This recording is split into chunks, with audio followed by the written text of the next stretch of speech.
రాష్ట్రంలోని 6 జిల్లాలు వర్షాలతో అతలాకుతలమైపోతున్నాయి.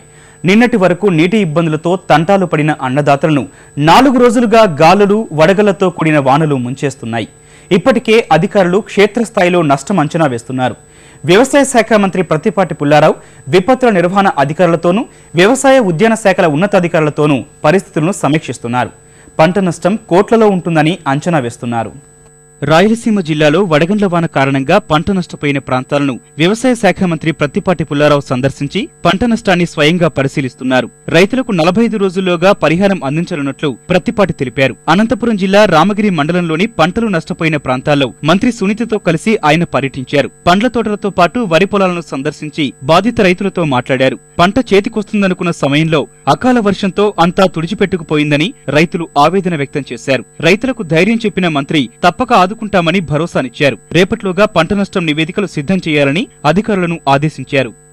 ఈరోజు అనంతపురం జిల్లాలో హార్టికల్చర్ ఎక్కువ పంటలు ఉన్నాయి. వర్షం వస్తే మంచిదని అందరూ సంతోషించారు, కానీ వాన వచ్చిన సంతోషం ఒక పక్కుంటే ఈ వడగళ్ల వాన గాలికి నష్టపోయిన దుఃఖం ఎక్కువ కనపడతా ఉంది. హుదూద్ తుఫాన్కి ఏ విధంగానైతే 45 రోజుల నుంచి 60 రోజుల లోపల మొత్తం 400 కోట్ల రూపాయలు హుదూద్ తుఫాన్లో నష్టపోయిన వాళ్ళందరికీ ఇచ్చాం. ఇక్కడ కూడా అదే విధంగా 45 రోజుల లోపల వాళ్ళకి నష్టపరిహారం ఇచ్చేటువంటి విధంగా ప్రభుత్వం ఏది ఏమైనా 33% ఎబో ఉన్నటువంటి నష్టం పోయినటువంటి పంటలు గాని తోటలు గాని అన్నిటికీ నష్టపరిహారం ఇస్తాం. ప్రతి తోటకి ఇస్తాం. ఇన్సూరెన్స్ లేకపోయినా ప్రభుత్వం నష్టపరిహారం ఇస్తాము. కనుక ఏ ఒక్క రైతు నష్టపోవాల్సిన అవసరం లేదు. అకాల వర్షాలకు దెబ్బతిన్న ప్రాంతాల్లో రైతులతో మాట్లాడిన మంత్రి పరిటాల సునీత ఎవరూ అధైర్యపడవద్దని, సర్కారు అందరికీ న్యాయం చేస్తుందని ధైర్యం చెప్పారు.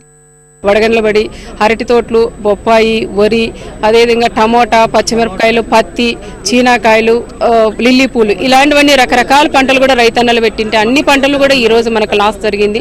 మేము కూడా అధికారులందరికీ కూడా ఒకటే ఆదేశిస్తాం, మీరు ఎక్కడో చెట్ల కింద గుట్ట కింద కూర్చోకుండా పొలాల్లోకి వెళ్ళి ఎవరు ఏ రైతు ఏ పంట పెట్టారు, ఆ పంట కూడా ఎంత లాస్ అయిందనే విషయం కూడా ఒక సెంట కూడా తేడా లేకోకుండా అన్నీ రాసుకొని రికార్డ్ చేసుకొని రమ్మని అధికారులకు అందరికీ కూడా మేము వాళ్ళ ఆదేశాలు కూడా జారీ కూడా చేశాం. తప్పకుండా రైతన్నలందరికీ కూడా తెలుగుదేశం ప్రభుత్వం ఎప్పుడు అండగా ఉంటుందని రైతు సోదరులందరికీ కూడా తెలియజేస్తున్నా. అకాల వర్షాలకు దెబ్బతిన్న 6 జిల్లాల్లోనూ అధికారులు పంట నష్టం అంచనాలను సిద్ధం చేస్తున్నారు. ఈ కార్యక్రమంపై మీ అభిప్రాయాలు, సూచనలు పంపించవలసిన మా చిరునామా జై Kisan, Ramoji film city, Hyderabad 501-512. Mobile number 9394450069. రైతులోకపు గుండె చప్పుడు జై కిసాన్ కార్యక్రమాన్ని ఇప్పుడు యూట్యూబ్లో www.youtube.com/etv2jaikisan లింక్ ద్వారా కూడా వీక్షించవచ్చు.